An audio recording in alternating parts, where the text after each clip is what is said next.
आपने शादी की, शादी करने के बाद में ससुराल जाते हैं, ससुराल जाने के बाद में अलग अलग तरह से ताने आपको सुनने को मिलते हैं या किसी भी तरह से दहेज की डिमांड की जाती है। दहेज की डिमांड ना भी की जाए तो भी ऐसी बहुत सारी क्रुएलिटीज होती हैं जो आप लोग सोचते हैं ये तो आम बात है। आम बात ही कल फ्यूचर में जाकर बहुत बड़ा रूप ले लेती है, वहां पर आत्महत्या तक करनी पड़ जाती है उस लड़की को। दोस्तों, घरेलू हिंसा जो कानून है हमारे देश का, घरेलू हिंसा कानून 2005 में आया, जिसको आप ये भी बोल सकते हो the protection of women from domestic violence act 2005। इसके अंदर कोई भी किसी भी तरह की हिंसा जो लड़कियों के साथ में होती है, मान लीजिए कोई भी लड़की शादी करके किसी घर पहुंचती है और वहां घर जाने के बाद में अलग अलग तरह की बहुत तरह की डिमांड्स की जाती है, बहुत तरह की क्रुएलिटी की जाती है।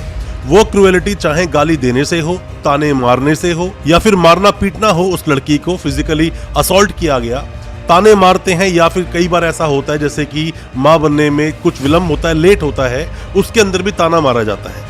ऐसे बहुत सारी चीजें होती हैं जिसमें कि अगर कोई ऐसा आपके साथ करता है, आपने शादी की, शादी करने के बाद में ससुराल जाते हैं, ससुराल जाने के बाद में अलग अलग तरह से ताने आपको सुनने को मिलते हैं या किसी भी तरह से दहेज की डिमांड की जाती है। दहेज की डिमांड ना भी की जाए तो भी ऐसी बहुत सारी क्रुएलिटीज होती हैं जो आप लोग सोचते हैं ये तो आम बात है।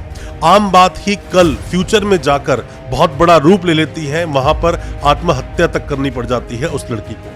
ऐसे मामलों में क्या क्या है आपके अधिकार और क्या कहता है अपने देश का कानून, जो कि डोमेस्टिक वायलेंस के नाम से आप जानते हैं, एक्ट आया 2005 में। इसमें सभी तरह के आपको सॉल्यूशंस दिए गए हैं।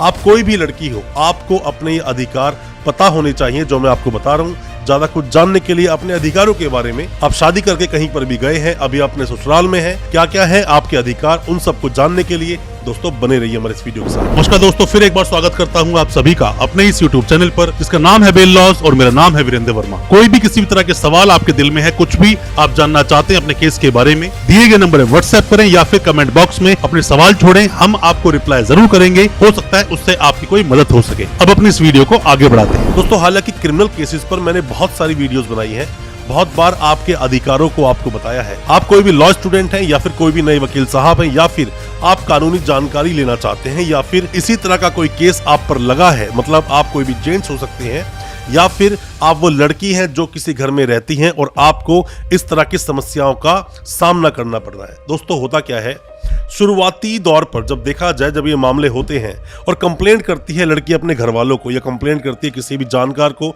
सगे संबंधी को, अगर आप उसको हल्के में ले लेते हैं और उस पर एक्शन नहीं करते हैं तो आगे जाकर अगर उसी लड़की ने किसी भी तरह से अगर सुसाइड कर ली या उसको मार दिया गया या किसी भी तरह से उसकी मृत्यु हो जाती है 7 साल के अंदर, तो यहाँ पर पिक्चर में आता है 304B, दहेज हत्या का मामला ऐड हो जाता है। और दहेज हत्या का मामला जैसे सामने आता है तो उस व्यक्ति को सीधा उठाकर जेल में डाल दिया जाता है। जेल भेज देते हैं उस व्यक्ति को, उसकी आसानी से बेल भी नहीं होती क्योंकि कंप्लेनेंट जो होते हैं खुद लड़की घर वाले होते हैं। और अगर आप कोई लॉ के स्टूडेंट हैं या फिर अभी अब नए वकील साहब हैं तो 304B को आप 113B के साथ पढ़ सकते हैं, इंडियन एविडेंस एक्ट 1872, आपको बहुत अच्छे से समझ आएगा। दोस्तों, आप में से कोई भी जब भी हमें व्हाट्सएप करता है केस को डिस्कस करने के लिए, जो कि ऑनलाइन कंसल्टेंसी का वे होता है, जो कि चार्जेबल होता है, या कोई सवाल अगर है तो सवाल लिखकर आप पूछें, उसका जवाब आपको फ्री में मिलेगा, या कमेंट बॉक्स में सवाल पूछें तो भी आपको रिप्लाई मिलेगा। बट आप जब केस को डिस्कस करना चाहते हैं, क्योंकि सभी केस अलग है, केस को बिना थोड़ा सा पढ़े हम आपको बता नहीं सकते, तब तक आपको सही एडवाइस हम नहीं कर पाएंगे। फिर चाहे वो मामला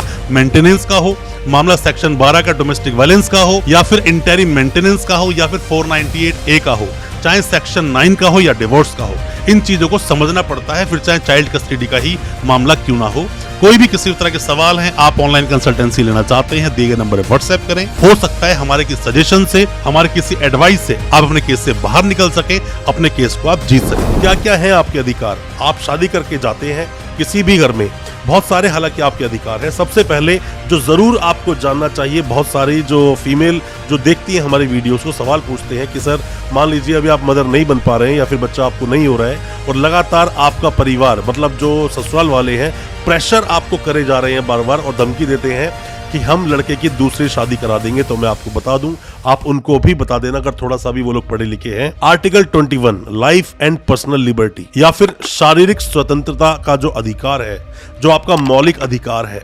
फंडामेंटल राइट है जिसको आपसे कोई नहीं छीन सकता, जिसका गारंटर है खुद सुप्रीम कोर्ट। अगर कोई ऐसा करता है और वो लोग आपका जीना बिल्कुल ही हराम कर चुके हैं तो मेरा मानना है आपको उनकी कंप्लेंट कर देनी चाहिए, उनको सबक अपने आप में मिल जाएगा। आप शादी कर गए हैं अपने ससुराल में, ससुराल में जाने के बाद फिर चाहे आपका हस्बैंड हो, आपके ससुर हो, सास हो या कोई भी हो आपका परिवार में जो कि आपके हस्बैंड के परिवार से आता है, वो किसी भी तरह से अगर आपको गालियां भी देता है, टोन भी कसता है या मारना पीटना तो बहुत दूर की बात है, ऐसा वो कर नहीं सकते। आप चाहो तो उनको सीधा कर सकते हो, आप उनको सबक सिखा सकते हो, क्योंकि बहुत से लोग ऐसा करते हैं। हालांकि आप जिस भी घर में रहते हैं हमेशा घर में बोलते हैं बर्तन होते हैं तो आपस में बचते ही हैं। छोटी छोटी बातों पर सीधा कोर्ट का सहारा नहीं लेना चाहिए, छोटी छोटी बातों की सीधा कंप्लेंट लेकर नहीं पहुंचना चाहिए। इसमें सिर्फ और सिर्फ आपका घर ही टूटेगा और कुछ नहीं होगा। कुछ साल तक केस चलेगा, बाद में कॉम्प्रोमाइज हो जाएगा और बाद में एक बार जब धागा टूटता है गांठ लग ही जाती है। बेहतर है अपने घर को आप संभाल कर चलें। हालांकि आपके पास अधिकार बहुत सारे हैं। मान लीजिए कि अब आप लड़के से अलग रह रहे हैं, अपने घर पे आप आ चुके हैं और आप कमाते नहीं हैं, तो आप मेंटेनेंस के लिए एक एप्लीकेशन डाल दीजिए जो डलेगी 125 और सीआरपीसी के अंदर। और यहाँ पर आप जो गुजारा भत्ता जिसे आप बोलते हैं, यहाँ पर मेंटेनेंस देना होगा उस लड़के को जितनी वो कमाई करता है। मैं आपको एक बात और बता दूं, अगर वो ऐसा बोले कि मैं तो कुछ कमाता ही नहीं हूँ, क्योंकि जब भी ऐसे केस चलते हैं अक्सर लड़के सबसे पहले यही पैतरा अपनाते हैं कि नौकरी छोड़ देते हैं या फिर अपनी नौकरी से जो सैलरी आती है, उनके बिजनेस से कुछ पैसा मिलता है, उसको छुपाना शुरू कर देते हैं। ऐसा नहीं है। एक जजमेंट आया था सुप्रीम कोर्ट का, उस जजमेंट को भी अगर आप पढ़ लेते हैं तो आपकी सब जितनी भी दुविधाएं हैं सब क्लियर हो जाएंगी। रीमा सलकान वर्सेस सुमेर सिंह सलकान 2019 का ये जजमेंट है, जिसमें ये बोला गया कि एबल बॉडीज, जो एबल बॉडी है आपकी, मतलब सक्षम है आप चलने फिरने के लिए, तो आपको कमाना होगा और मेंटेनेंस आपको देनी होगी। आप उससे बच नहीं सकते। अगर आप सोचते हैं मैं उससे बच जाऊंगा तो ये पॉसिबल नहीं है। साथ में ही आप जब कंप्लेंट करेंगे, कंप्लेंट करने के तरीके अलग अलग हैं। आप चाहें तो डोमेस्टिक वायलेंस के लिए आप सीधा वुमेन सेल में चले जाएं, पुलिस स्टेशन में जाएं कंप्लेंट करें, या फिर सीधा आप कोर्ट के द्वारा भी सेक्शन 12 की एप्लीकेशन लगा सकते हैं, जिसमें कि उस व्यक्ति के अगेंस्ट में जो भी सम्मन इश्यू होता है कोर्ट से वो हो जाएगा, उसको कोर्ट में बुलाया जाएगा। साथ में जब आप कंप्लेंट देते हो पुलिस स्टेशन में या आप जाते हो वुमेन सेल में, वहां पर 498A का एक मुकदमा दर्ज होता है, FIR कट जाती है और FIR कटने के बाद में उस पर एक्शन भी होता है। हालांकि देखा जाए तो 498A के मामले के अंदर FIR जरूर कटती है, बट सीधा सीधा जाकर किसी लड़के को, जो उसका हस्बैंड है लड़की का, उसको ऐसे पुलिस अरेस्ट नहीं कर सकती।